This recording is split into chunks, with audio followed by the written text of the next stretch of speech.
Well, we can just ask for a representative from each group. Yeah. So can all the moderators come up, please?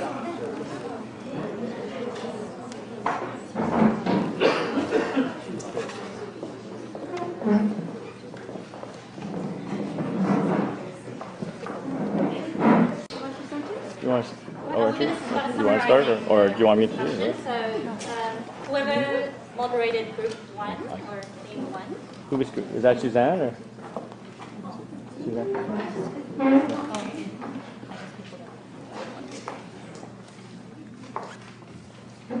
Yes, my name is Suzanne. I'm the director of Key Language Training at Adult Mandarin School. Our group, the theme is what strategies can we employ in BC to support families in raising Mandarin English bilingual children. So we invited everybody in the group to share their background, what issues they face in raising bilingual children, and what suggestions and comments they have to share with everybody. So in summary, we have to make these points, okay? First, we think, first of all, the families are very important in keeping the culture and also to attach importance to the language. So one gentleman suggested that in order for his children to maintain the Chinese language, they insisted to have children speak Mandarin only at home because they feel when the children are outside of home, they have plenty of opportunities to learn English, but they don't have much environment or background to speak Mandarin. So they want the children to learn at home, speak Mandarin at home, and also they use other materials to support the children's learning, like using cartoon, let the children to watch Chinese movies, Chinese cartoon. That's one family. And we have also some other people's teacher raised that point is they find the textbook, the resources they use to teach language are very important. If the materials are not engaging, and it's difficult for the teacher to teach, they spend a lot of time to look for resources. And resources are very important to support the teacher in their teaching. And the teaching quality, the strategies the teacher can use are vital to maintain the students' interest. And we also recognize the importance of cultural events. So the children, when they go out to attend some cultural events, like learning what's that event they said? Okay, in the cultural event they can relate, their language, what they learn, to the value. They recognize the importance of the language when they go through that cultural events.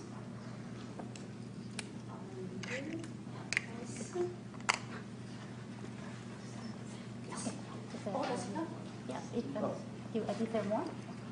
I think that's the main things that I captured. Okay. Sure. You will provide more tips. Thank you, everybody. We had a strange group. It was very small, and 3 out of the, I think, 6 people were either a professor of Chinese literature or the wife or the daughter of a professor of Chinese literature. So let's just say it was a strange group in its. And also 2 of our group were parents of Norkid kids, and so I think we ended up talking a lot about why there wasn't, the kind of program in Edmonton as there was here, and that was one of the things we just were puzzling together about that and trying to figure out. Another was what kinds of things could we learn specifically from Edmonton, and I think one of the things that came up in our discussion was just how could different people work together, including parents of the existing public school program, other parents who were interested. One of the things that was very interesting was why was it so successful that we had a set of the BC Parents for Mandarin advocating for these schools in Coquitlam, in Richmond, in North Van, in Burnaby, and in Vancouver, and almost all of them succeeded because it was a concerted group of parents who were working in all these districts. And then as soon as the programs were passed, that organization vaporized.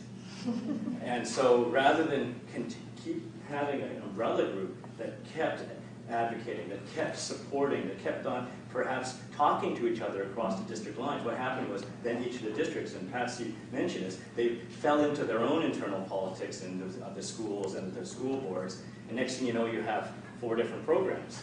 Even though the people who were pushing for it originally was one coherent set of parents. But that set of parents, you could say, stopped working together, and what happens now, you have parents at each of the schools, you know, focused on what was going on with their kids at that school. But that often is very, very difficult because, you know, that's not as broad a voice as that original BC Parents for Mandarin was. So one of the things I think we didn't say lesson learned, but I think part of the lesson learned is that BC Parents for Mandarin in not following through and continuing as in Edmonton as an advocacy group that keeps on pushing, keeps on bringing people together, keeps on having conversations, that's crucial. So, yeah. And it's, just as an observer, it seems that the reason some of those parents lost interest was their kids were already older and wouldn't benefit from the programs because it took so long for the programs to be started. Yeah. Their kids were no longer, you know, able to benefit, so they moved on and went back to their other interests. Yeah, and I think that's one of the things that again is such an inspiration from Edmonton is, you know, John's kids are long gone from that program. Peter's kids are, you know, long gone. Ways long, you know, but they're still passionate. They still believe in it. And again, this is not to blame the parents who, through lack now of self-interest in their minds, my kid's not going to be in this program. Okay, I'm moving on. But actually, if you believed in that idea so much for your own kids and for all kids, then isn't it an idea worth, you know, keeping an organization going, keeping those kinds of networks going, keeping the resource sharing, the perspective sharing, and all those things. So I think that's something that, you know, just to perhaps sum up, we talked about a lot of things in our group, but I think that was really crucial, was that that's really what's missing in some sense. It was there, strangely enough, and then it didn't stay on. So I would say that that's something that summed up a lot of our discussion in terms of just the need for some kind of umbrella. Okay.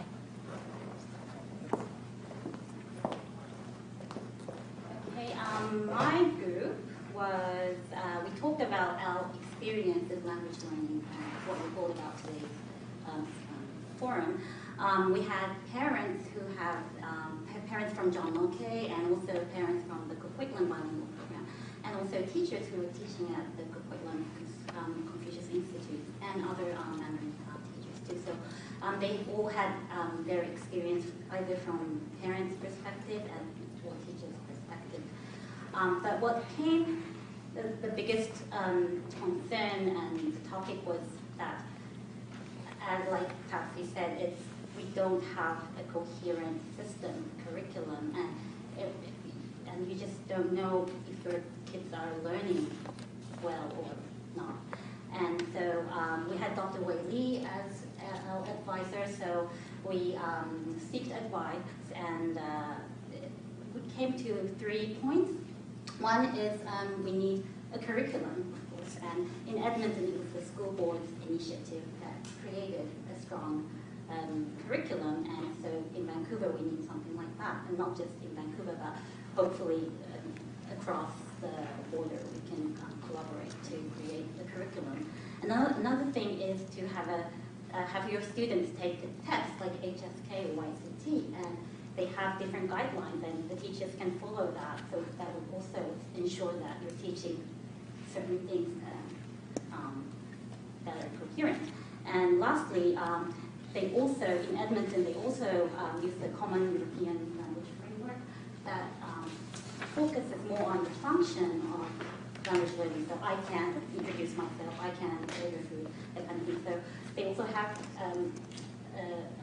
like language measurement from that perspective. So that kind of three triangle with curriculum, school curriculum, and language tests from two different perspectives, that would probably make our schools more beneficial and students to learn. So that was the summary.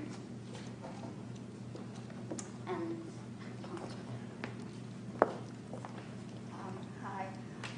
Our group discussed about the biggest issues in Chinese language education. We all agree that peer support is very important.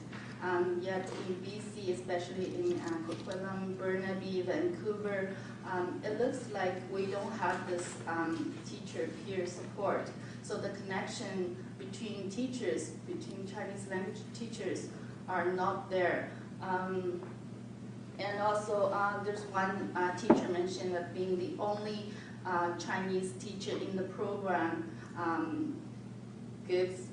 makes it more difficult for her to teach in the program.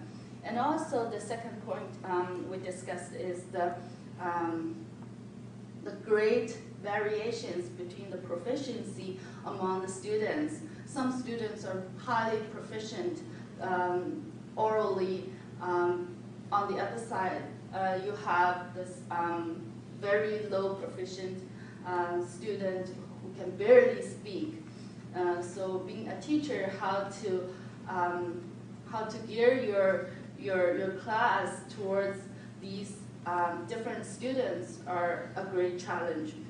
And also we talked about the textbook.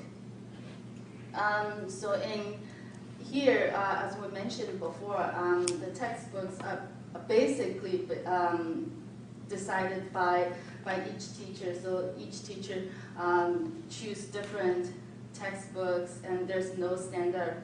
And I think I just mentioned that in BC we don't have a common agreeable standard to test students. And also we also talked about there's one teacher is teaching in the community Chinese school. She found out that it's hard for her to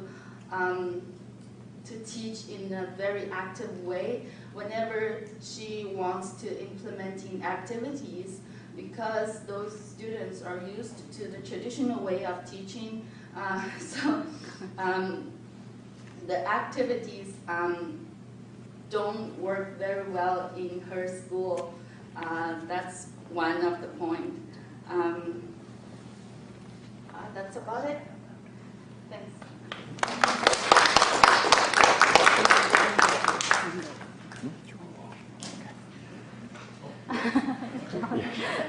I got assigned this job by Linda.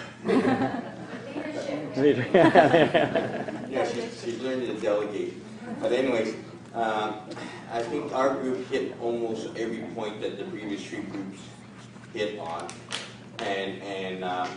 but more emphasis on what Henry said about a main group that to oversee the whole Lower Mainland, to get more consistency, etc. And will that be Muse? I don't know, but it seems like Professor Duffy has hinted to that in her presentation in the cafeteria, and at the end of our group meeting, it was said that you need a membership. You need a big membership in Muse if you're going to be the leader. And one question that they were asked is, how big is the membership in Edmonton? And I said, technically we have 2,000 kids, so technically you take 2 parents, that's 4,000 members. Take 1,000 off, say, in case there's a family that has 2 kids in the program. So we probably have over 3,000 members. So when you talk to politicians, the school board, et cetera, say, hey, we represent 3,000 votes. You know, what do you think they're going to say? You know, so Linda asked me to encourage you to sign up.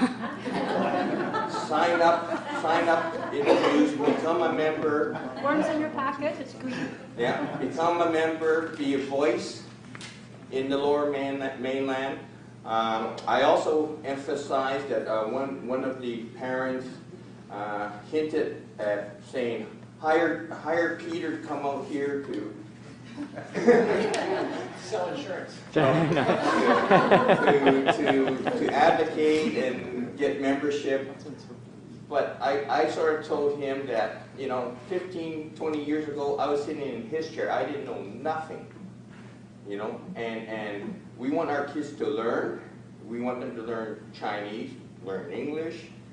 But as a parent, you know, you should be learning, you know. And over the 15 years being associated with this association, I learned a lot. I learned about education policy, politics, etc. And that never stops, you know. And you have to move from that seat. And like the parent said, he wishes he was in my seat. Well, you have to start. So Linda says, sign up. Write that check for $1,000 or more. Are you going to match it, Brad? I don't think so. I won't tell you that story.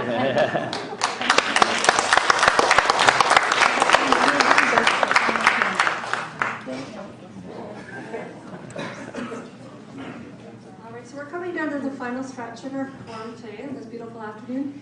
Do we have any final questions? Maybe some leftover nagging questions? I can see there's a yes already for some of our speakers or any of the resource people. It was for the student who, did your parents speak Mandarin at home? My dad can speak Mandarin, but we didn't speak together in Mandarin. It's unnatural for us because his native language is also English. So, But he could help you with your homework. Sometimes he wanted me to do things by myself, but sometimes he could help me, you know, form a sentence if I was writing. But for the most part, he was just, you know, a supportive parent. He wasn't overly involved with my schoolwork. Delia? I remember that Dr. Wendy said that your program focused on the onward Mandarin, right? And also, Melanie, your Chinese pronunciation is so perfect, I think. So my question is there any special method to teach pronunciation, which is a really, I think, difficult point? I don't know. There's not a special way to teach a STEM. Actually, as I see it, to learn a language, the purpose is to communicate, to use the language. The pronunciation is not really, like in China, we have a speed dialect, so there's no really kind of standard, kind of the perfect pronunciations. I think, of course, yeah, you will teach the kids who will have a better pronunciation as good as they can. That would be good. But that's not really the focus to our goal to teach them. And so that's what I say. Another thing is how to teach the pronunciation. I think the teacher modeling is very important.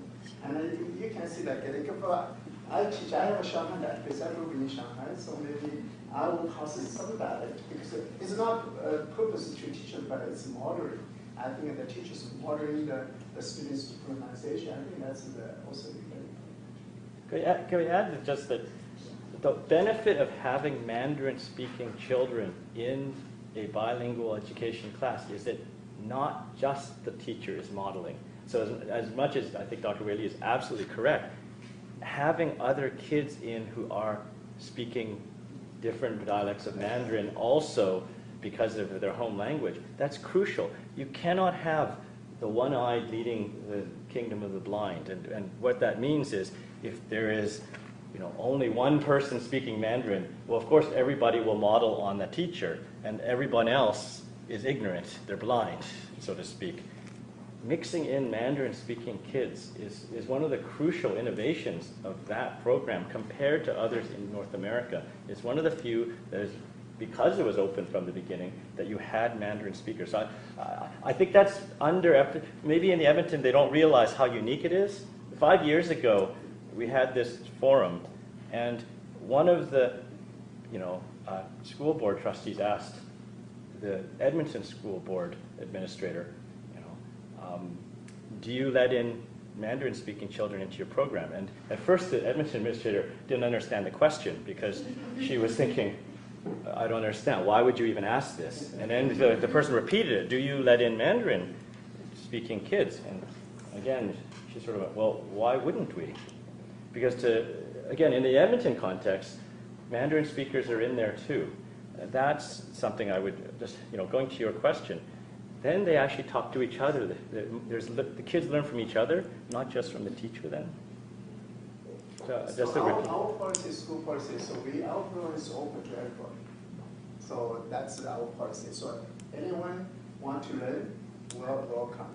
And we will try our best to make every kid, whatever your background is, make more successful. So that's our school policy. Would you give them ESL support, the ones who are? Yeah, we do. In some schools, they do. Like if we have new immigrants come here and they have no English, so we have some special program to support their ESL and that kind of things. But it depends, because each school depends on the budget and companies, and we have a little bit support.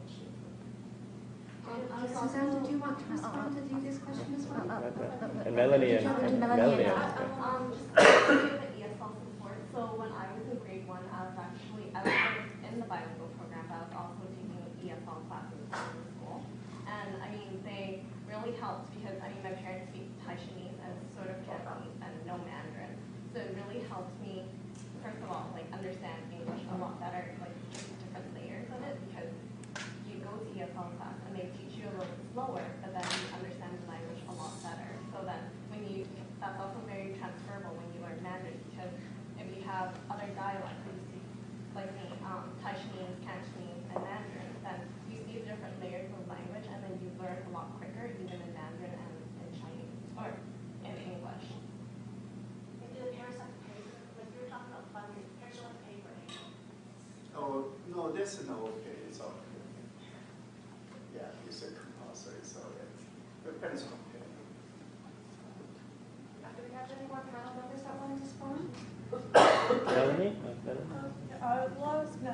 There were a couple of kids in my class who were Mandarin speakers, and I felt that the rest of the class benefited from that, so we could learn from them. It's kind of like when I went to Taiwan to study, I sought out language exchange partners so we could speak in Chinese and English. So in the classroom setting, with kids who could speak Mandarin, I was up at the front of the class saying a speech. They could, correct my pronunciation. Or if some kids, they spoke Cantonese at home, the Mandarin speakers could, point out the little pronunciation differences in the languages. So it's really interesting, actually. Do we have new questions? Or somebody want to respond to this? I was going to Suzanne, ask do you have anything? Yes. if Asia is a factor in pronunciation. If you learn Mandarin at an early age, would that be better for? Yeah, I think it starts from. Yeah, I think. So do you believe there's a point where it transitions? I don't know, it's very hard to say, but I think as earlier would be better. But it doesn't mean you get started late and you cannot do it. I don't know my English. I started learning my English when I was 25 years old. Before that, I had no English at all. But I think my English is okay. But of course, if you start earlier, it would be better. But it doesn't mean you will start late because you can still learn. So maybe kind of take a bit longer. But definitely, if possible, I think that's why I think in the bilingual program, if we can get students to start earlier, that's even preschool and start earlier. you were to define a brand new program from scratch, how would you structure pre-kindergarten to grade 12? How would you structure the language learning aspect? Like, would you do full immersion from preschool to grade 3, or would you still stick with 50-50? Or, well, if ideally, like, you have money's no object, how would you build your program? It depends on the purpose, but I think Well, in this environment, in Vancouver. in Vancouver, I don't know the policy in Vancouver, but in Alberta, there's a government regulated second language, except the French, you cannot exceed 50% of this. I understand that's no, to say private school. Like, In the private school? yeah, like you could do anything you want, how would you structure that? That's a good question. Which world is that? That could happen. Yeah. So you're running your own private school at home, like we were kids, like you want to homeschool them, like how would you teach Mandarin? Would you teach them only Mandarin for the first 2 years, like from the time that they're born to grade 5, or would you mix in both languages right away, or how would you?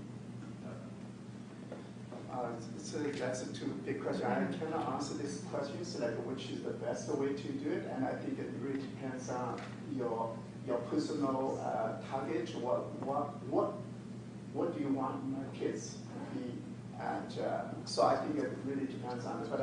But I think in this kind of English environment, it take a little bit more time to learn another language that doesn't hurt. I think it's good because the English they pick up anyway, right? So could it be maybe slow down a little bit, but won't be really too much effective. So if you take a little bit more time to spend on another language, we think that language is will be benefits for your kids in the future, and I think it will have a little bit more that'd be good.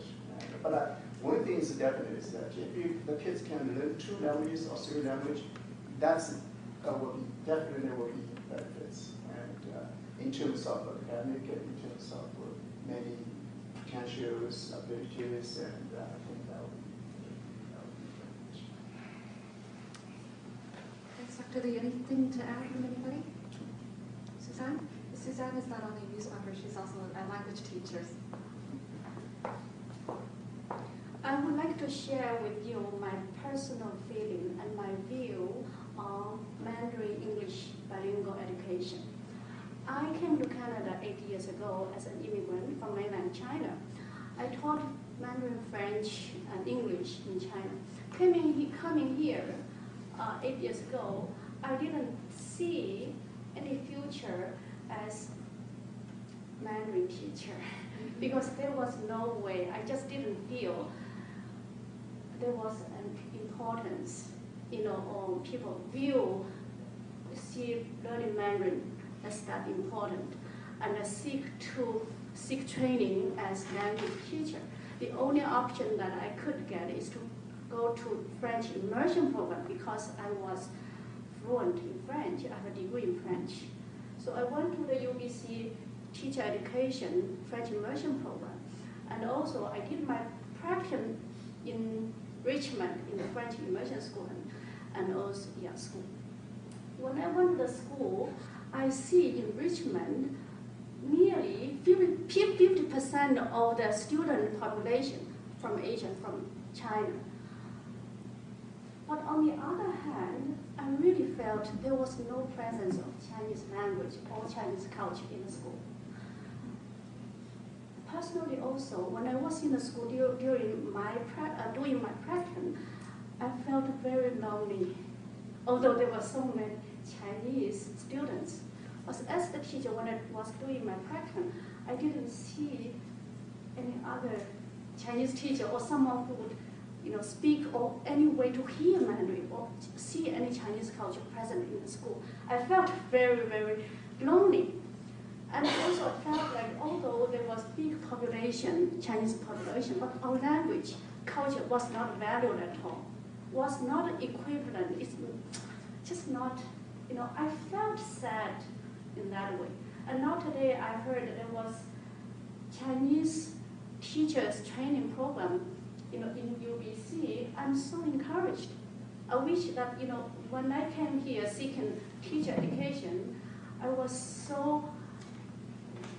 really wanted to have that opportunity to learn, to be trained as a Mandarin teacher because I felt even though I spoke French fluently, people still see, you are Chinese. You know, you are Chinese, go to teach French, you might have French accent. So my point is, you know, I think everybody, everyone, we could be an advocate, we could be a parent or an educator. Everybody should do our part to, you know, work for this cause. Thank you.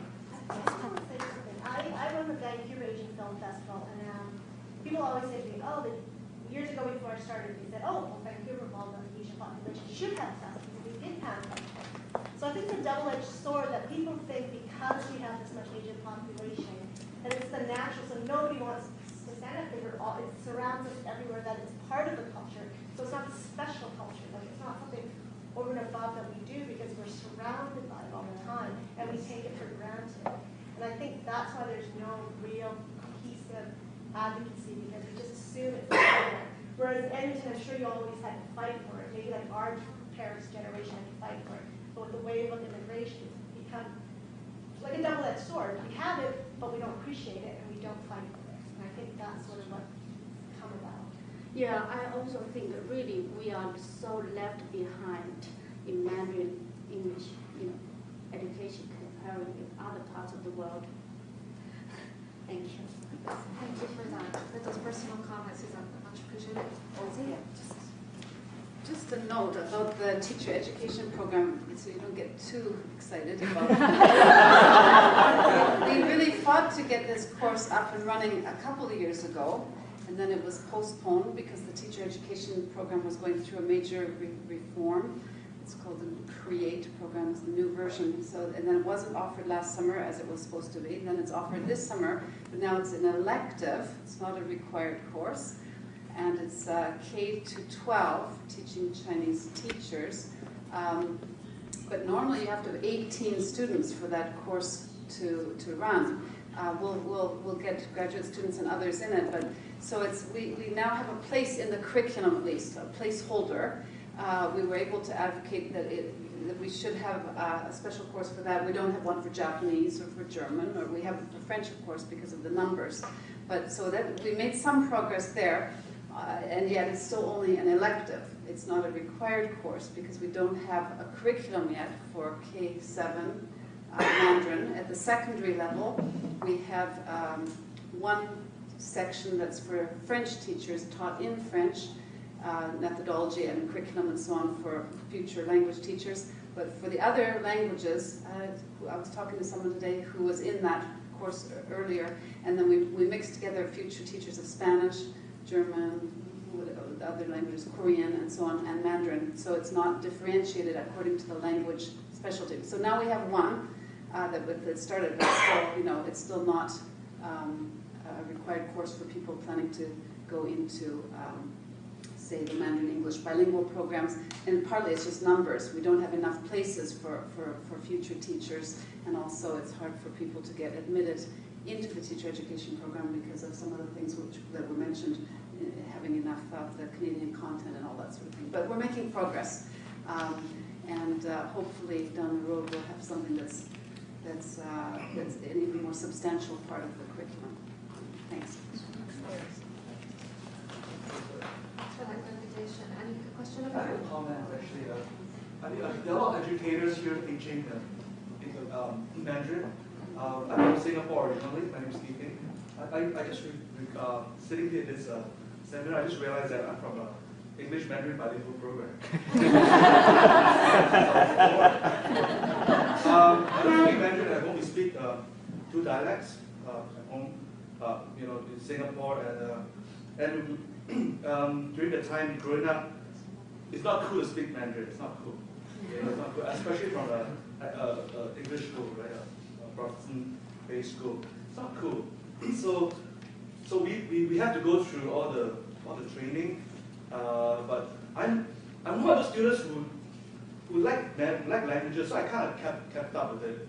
But when I speak Mandarin, others will say, hey man, you know, it's just not encouraged, okay, socially, somehow. But I thought that, you know, I went through until high school, and I aced the the languages, both languages.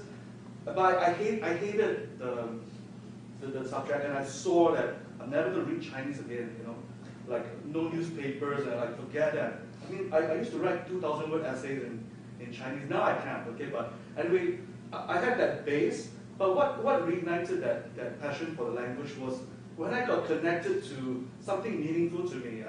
I visited friends, you know, from China and Taiwan, and I met Chinese folks in Cambodia and Indonesia, you know, through the different immigration routes.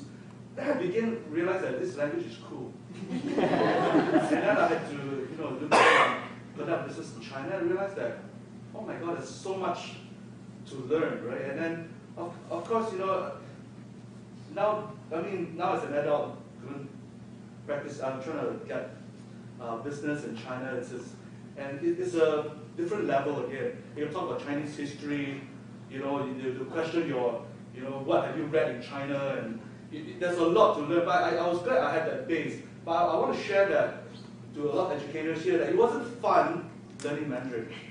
So try to make it engaging, more experiential, and try to connect the person to the language. Make it culturally meaningful, you know, so that it becomes alive and we want to learn. Like for my daughter now, she's 7. If I tell her, okay, 要讲中文, speak Mandarin all the time, she'll be saying, Father, that is not cool. I know that will happen because I see a lot of my adult, you know, friends who are kids who are 12, 13, they're like, they could understand English, Mandarin, but they'll reply in English, or they don't want their parents to speak Mandarin to them in public. That kind of situation. So I wish that you could make that language really engaging, so that they intrinsically love to learn. Not just language itself. Yeah, this language is more than writing. Now my kids, she's 7, so we try to, like, I'll hold her hand and sing some songs together, right? You know, and so she knows that it's cool. And then we'll play games, some little bit of vocab here and there. We'll learn how to make little dumplings together, and you know, and then watch a lot of cartoons in Mandarin. I was sharing with the table earlier that try to bring in a lot more fun stuff. Like, for example, I was telling them that a lot of Singaporeans now learn a lot of Korean terms because of K-pop, right? And you know, the K-pop generation. And my daughter now loves. If you have kids here in the primary school, in elementary school, they love One Direction. Okay, so they're not going to learn some band from Hong Kong or Taiwan. No, you know what I mean. But if you could make something relevant to them, I think you'll work better. So that's my experiment now, to try not to force her to speak Mandarin, but to get her to watch some Chinese shows, and you know, I'm trying to get her to be exposed to some Mandarin-speaking families, so that we could play together. Because hearing the language, de facto language at the playground in the school is English. Nobody speaks Mandarin. They don't speak Mandarin to one another. It's weird.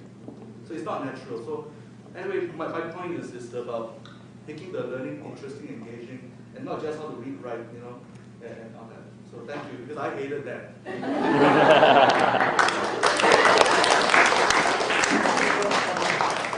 That's something that came up in our little group discussion too, is, you know, making it relevant for kids, to support them outside of the classroom, or support whatever mom and dad are doing to teach your kids at home. So thanks for that. This makes it kind of a light, amusing, valuable contribution. Do we have any other questions this afternoon?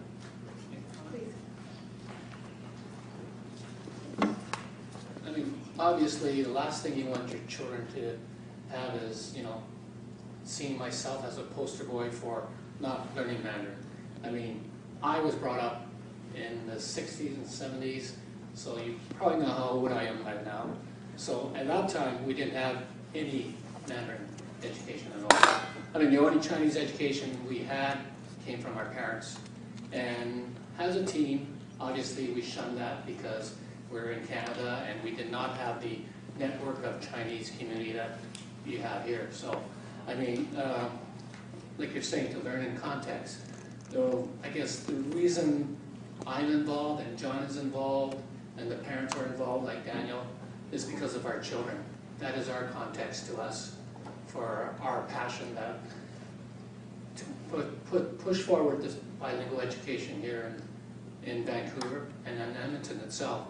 So if you can keep that passion up, and I sort of sense it that you do have that passion here, I think you will go far and probably succeed and probably exceed Edmonton numbers. So I wish you luck in your future on Mandarin education.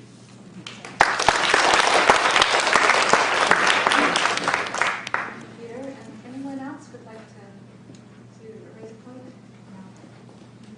Okay, so. Really?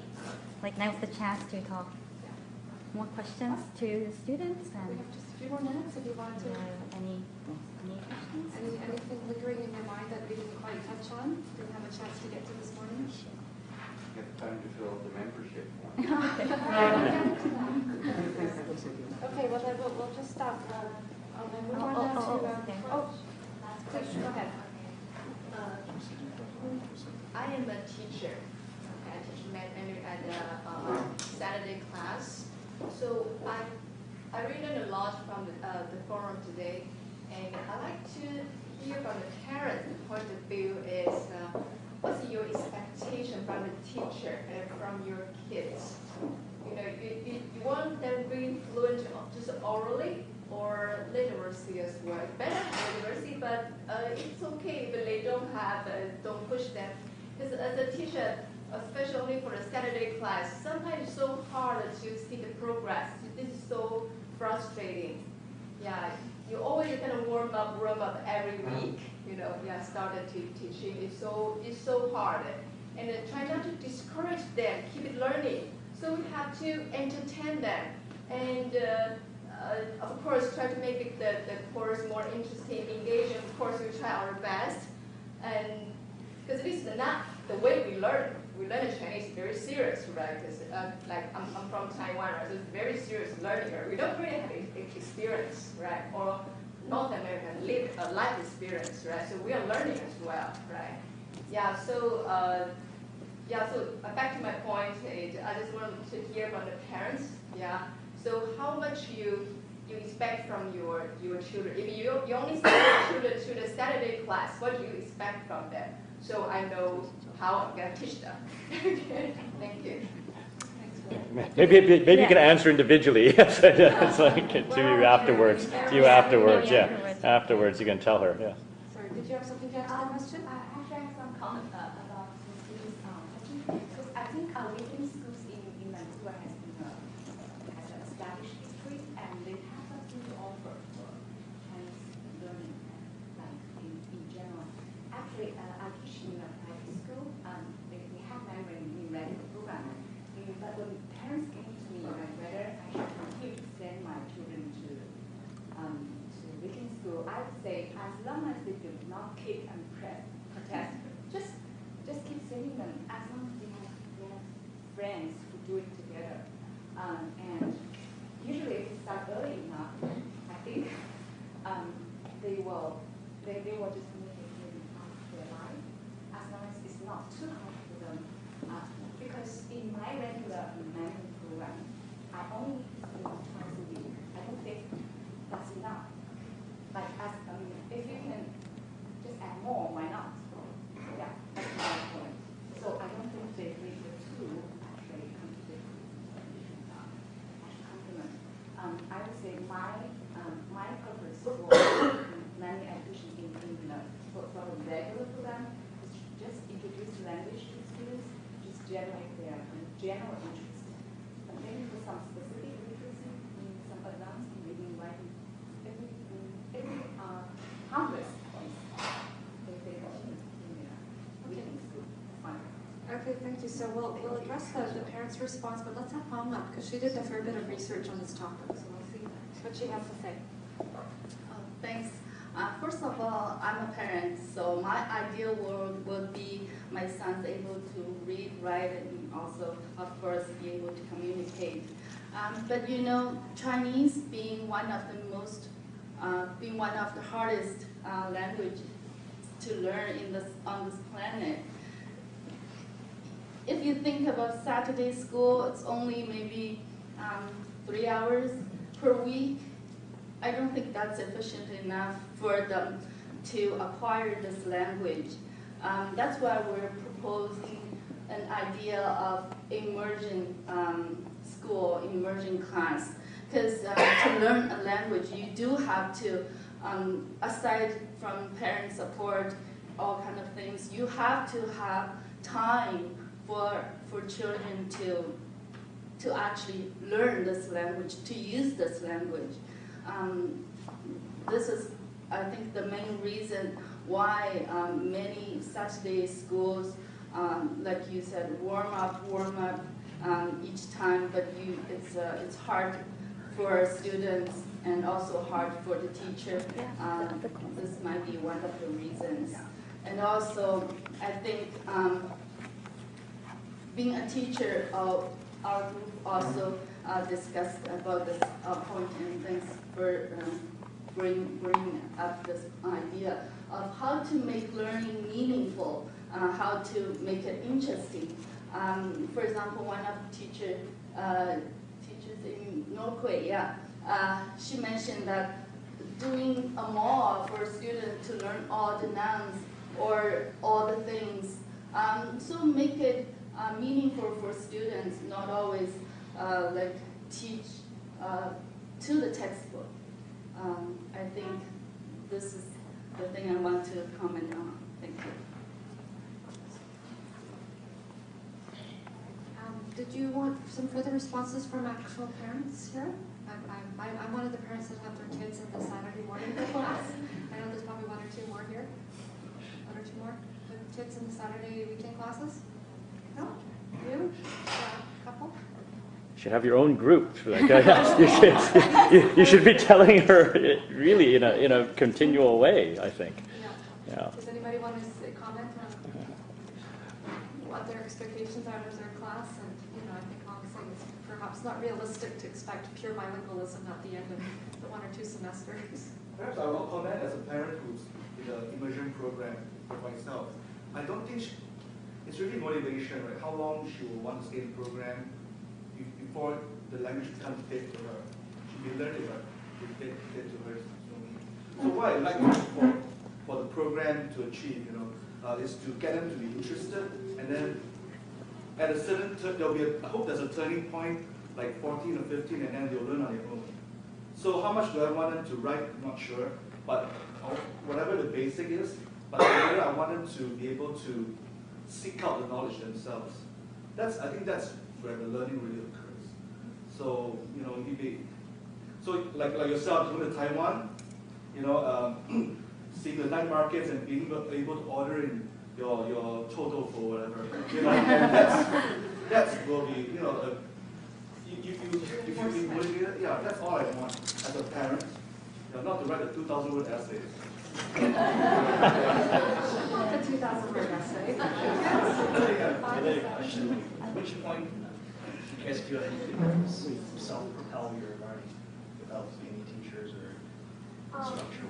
Definitely. I think right after grade 6, because you already know how to check the dictionary, you already know all the pronunciations. They teach you so well that you can basically teach yourself. I actually see the same thing around grade 7. And also the transition kind of forced you to think about how you really wanted to learn Chinese. Because if you go to junior high school, that's just a different step or whatever. So, and in Edmonton, there's like less time in junior high than in elementary school. So I did, kind of make a mental decision to keep with it and apply myself for it. But I mean, speaking about that too, right? I think what junior high and high school does here is that you learn more about the culture. You learn about other parts of it. Whereas I think very early on, from kindergarten to grade 6, you're basically learning about the language and you're learning all the tools. Like this is what you do in order to learn the language and to learn it well. But then, like we just said, I think we all agree that culture is a very big part of it as well. I just want to ask Don and Melanie, so I've got a couple kids in the bilingual program. You guys probably, it's like seeing into the future, I guess. So The future is here. Yeah, if you guys do that as well, I've heard a lot from the others, but I'd like to hear from you two specifically. You can give us a piece of advice for the parents from 10 years ago for you, for us today. What would that one or two pieces of advice for us, for those of us that are in Vancouver? I guess take your kids to Chinese festivals to engage them in the culture.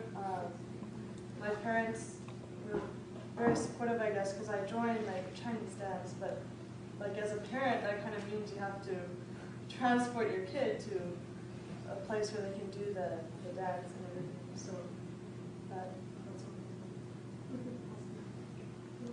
my parents did the same thing. I was really immersed in Chinese culture. I watched Chinese television, Fairchild TV, and that's what a lot of us watch. And also I think it's important that parents know not to phase out any of the dialects or any of the languages. Like, it is possible to learn all the dialects you want to learn and all the languages you want to learn. Okay, thank you very much. So I'm going to move to our wrap up for the afternoon. Just before I hand it over to Henry for his closing remarks, I just want to say a final thank you to all of you as participants for coming today, sharing all of your perspectives and stories, putting some notes together, and you'll see it on our website if you come in a week or so in a short time. And I want to thank our Edmonton delegates for taking all the time for traveling across the Rockies to join us here today.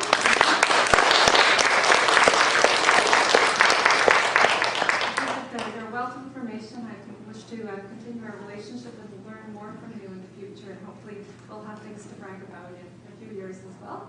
And of course, I'd like to thank St. John's College for their tremendous in-kind support and just making all the arrangements for today possible. Henry and I's work and Don's work, especially her work in Alberta. And of course, I want to one more time acknowledge the generous sponsorship of UBC Circle. Thank you, Patsy. Thank you, Duan, for the sponsorship, which made our luncheon and the arrangements possible today as well. Okay. And I'd like to acknowledge Muse. We worked pretty hard to put this together, also behind the scenes. So Linda, Tom, and Suzanne, and everybody else. And I, of course. So thank you very much for the Muse members for pulling together for this. And we look forward to seeing some of you perhaps in future events. So what we'll have here for you, we have, for just at the end of today, we do have an evaluation form. It's the purple one in your folder.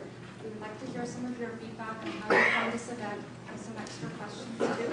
If you hand it in, we've got a little red bag back there to collect the purple papers. The first few people will have access to a copy of the Talk to the World document in Edmonton. Okay, so the first one's in. We'll get a copy of the book if you'd like one. And of course we have our green membership, and then we on standby at the back there to take your membership. We have a special rate for today because forum participants will get a bit of a discount. So we welcome you to continue this conversation, to join with us in furthering our work here. And we're going to be having some interesting events. There's Linda with her red bag. We're going to be hosting some interesting events over even the next few months, just some social fun things to bring ourselves together and talk, and maybe start thinking about some of the supports we can have with our children to create more Mandarin-focused kind of events. Did you specifically say the summer camp? No, I didn't specifically say. So one of the big things that we're looking forward to is the new summer camp. It will be held out here at St. John's College, and it'll be 8 weeks, potentially 8 weeks, depending on registration. And it'll just be an opportunity for kids from, I think we're proposing 4 to 8 years, 4 to 9. Depends on how. Depends on registration. So program specifically for kids for the summer to get together, have some language programming, just have fun. There'll be lots of outdoor play, games, toys, stuff like that.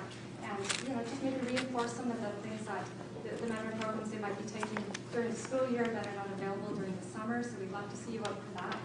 By all means, let us drop us a line for some more information on that.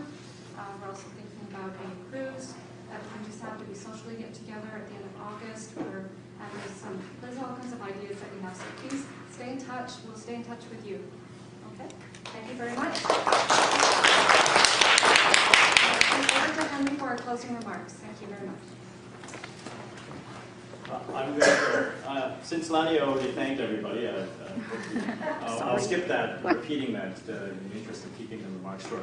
I just wanted to actually go over some things that I thought were really interesting today. I mean, we brought these people in from Edmonton not to save them from the cold and to expose them to the sunshine. Oh, this is an unintended side effect for them.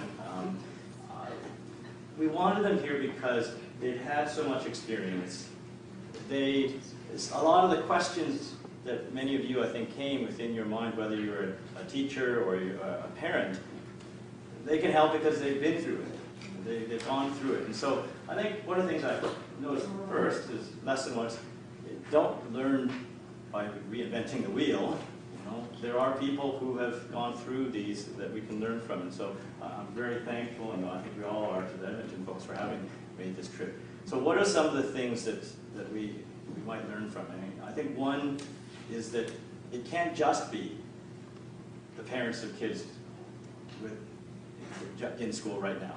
That in some sense that's the core, and that's been the core of the Edmonton parents, but you know, Peter and John didn't walk away when their kids graduated. They kept on going because if the idea is so important, and if your kid's future and other kids' future is so important, that it has to be a broader effort. That there's got to be a lot of people, not just parents, but also educators, university level educators, teachers, weekend school, across the board, because if this is so important that we're going to change our society, then it needs that kind of broad support, or else no one will listen. So I can't overemphasize that. I mean, the Muse Society was created as a nonprofit, as a group where people could come together, learn from each other. Shared education, the S and the E, is crucial. Yes, the main aim is multilingual understanding, so people can have multiple languages and speak it, and that becomes normal.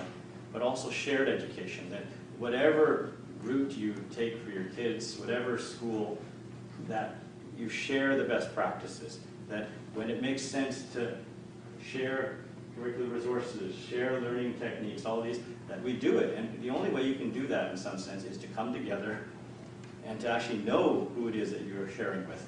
That we're not inventing, as Patsy and Duanwan pointed out, inventing 7 different separate models in isolation, and then of course you can't talk to each other because you invented these in isolation. So that's the other thing, whether it's Coquitlam or Richmond or Vancouver or Burnaby, that if we don't come together and at least share, liaise, communicate, then it's a mess. And that's what it really is right now in Vancouver, a mess.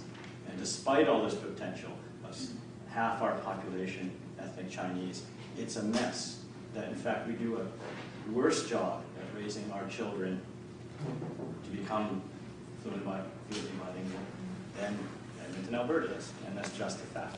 So one of the things I will also raise is that Muse, one of the ideas that brought some of the parents and educators together was the creation of a model school. And what I mean by that is, it's a model because you can experiment. At the University of Chicago, there used to be what was called the lab school. It was a laboratory. I don't think we want to send our kids to a laboratory to be guinea pigs, but a model school was one where you can have the kids in there, they're trying the best techniques, they're being assessed, just as in Edmonton, that this school in some sense can also share its findings with others that may not have a basis. But a model school, and if you're a parent, don't you want your child at the model school, the one that's at the forefront of educational research? And so in some sense, that's one of the ideas of Muse as well, is to create that model and share it. In the landscape of Vancouver, that means an independent school. And that's, it has its own challenges within the landscape of Vancouver because of the divides between the public and the independent schools, the idea that private schools are superior or expensive and all that.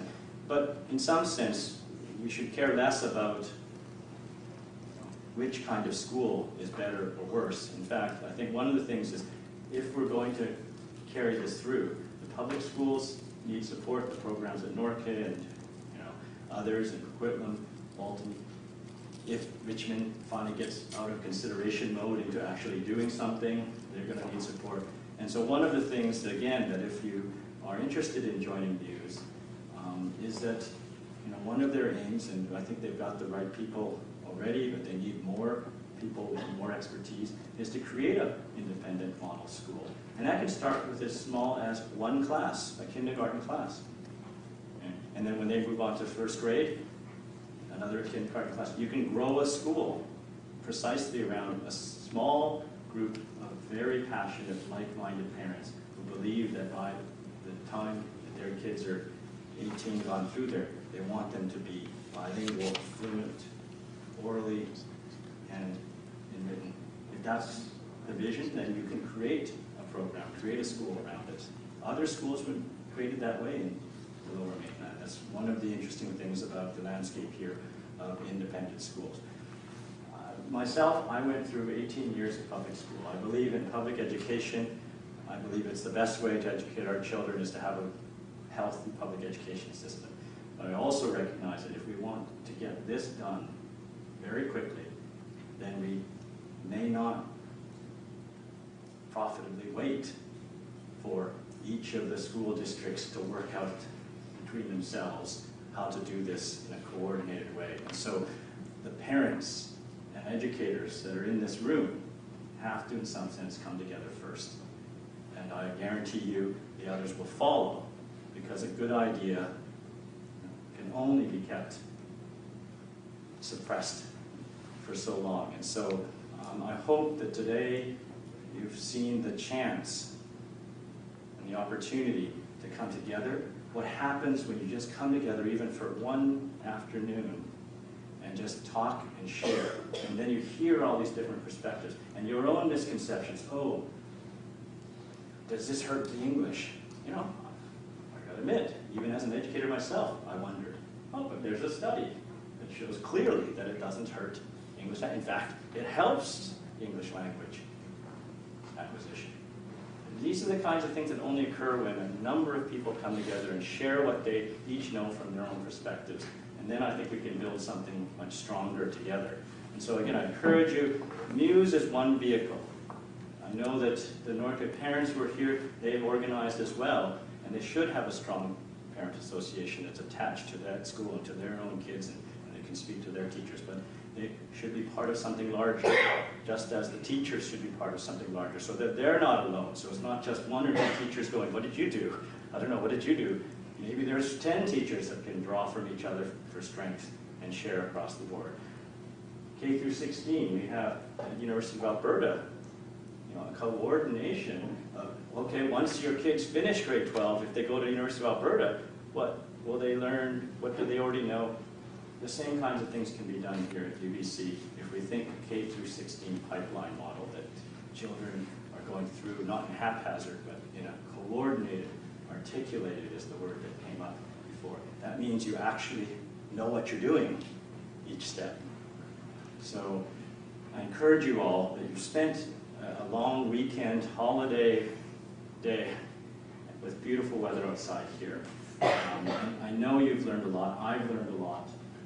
But don't let it stop at 3:30 on the Saturday afternoon. That in some sense, whether you just sign up for information from Muse, or whether you join as a member, or whether you say, I'd like to be on the leadership board of this thing, because I want to really commit to this. Whatever level, please do find a way to help a common cause. And the common cause here, I think, is plain. If we want our children to be like these two grown-up children behind me, the kids over here, they don't seem like kids.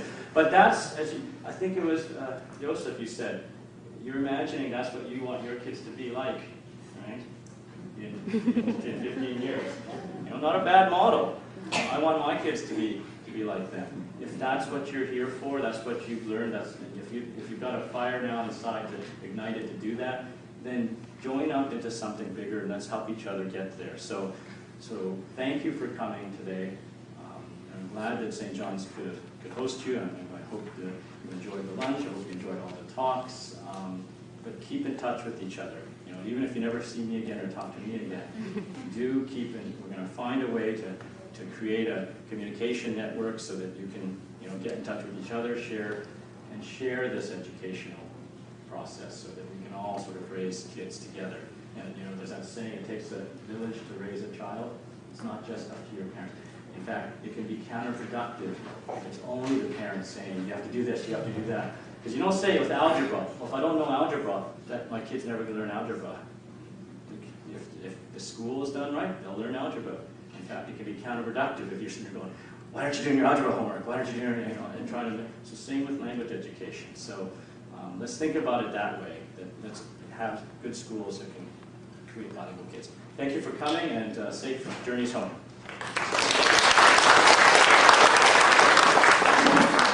Thank you very much. So as long as Edmonton guests can stay, you are welcome to ask questions. Motorway you need to catch the plane, so there's some time issues, but yeah, you could come up. Thank you.